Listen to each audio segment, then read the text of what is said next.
fitness facts that we can forget. Part 4. We have to do cardio to burn fat.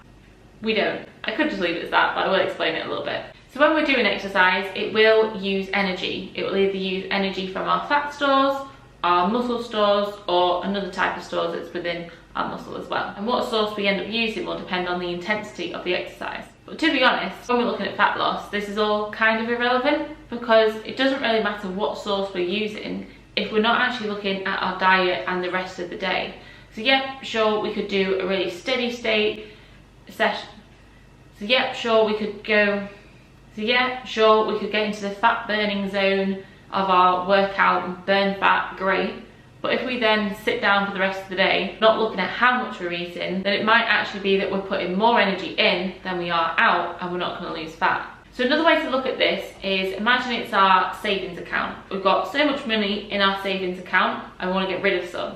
If we keep putting money in the savings account and not spending any, we're not going to lose any. If we spend some but then put more in, again, we've lost some, but we're putting more in, so we're still going to gain or maintain where we are. The only time we're going to lose what we've actually got is if we put less in and then spend more, then we will actually reduce the size of our savings account. So it doesn't matter what we spend it on and how we spend it, so that could be your exercise and your diet, for example. It just matters that the balance is right and that we are actually spending more than what we are putting in. And I really want to exaggerate that point, because a lot of us will want to lose fat, be quite big, and go for a run.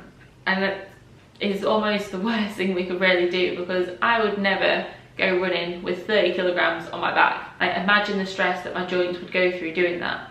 So just walking, trying to move more each day, and maybe weight training as well, is a really good place to start. No, it might not be the fat burning zone or anything fancy, but it's the fundamentals, principles that will work if the diet's there to support it as well.